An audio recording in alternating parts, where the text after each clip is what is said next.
আচ্ছা, মানুষ এমন কেন হয়? যখন আপনি একটা কাজ শুরু করবেন তখন মানুষ এমন পরিস্থিতি বানাবে, আপনি কাজটা করবেন না ছেড়ে দিবেন তা আপনি কনফিউজড হয়ে যাবেন। আপনাকে তো সাপোর্ট দিবেই না, উল্টা নানান কথা শোনাবে।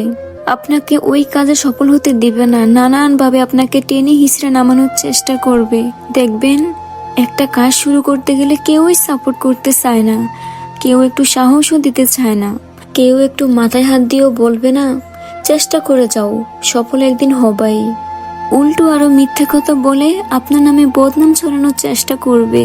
এই যে আমি ভিডিও বানাই, এইটা নিয়ে অনেকেরই মাথা ব্যথা।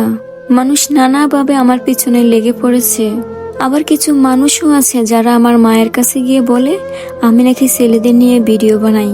আচ্ছা আপনারাই বলেন, আমার কি কোনো ভিডিওতে ছেলে ছিল?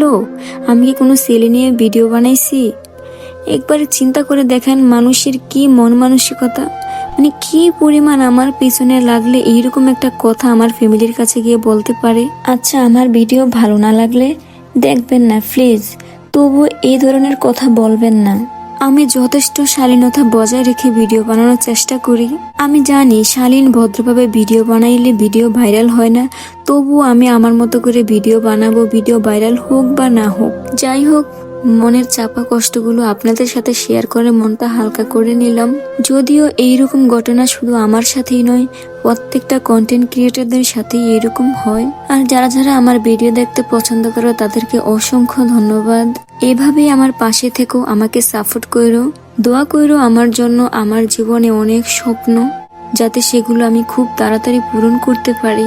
তোমাদের জন্য রইল অনেক অনেক দোয়া। সবাই ভালো থেকো, সুস্থ থেকো। দেখা হয়ে যাবে নেক্সট কোনো একটা ভিডিওতে। আজকের ভিডিও এখানেই শেষ করছি। সবাইকে আল্লাহ হাফেজ।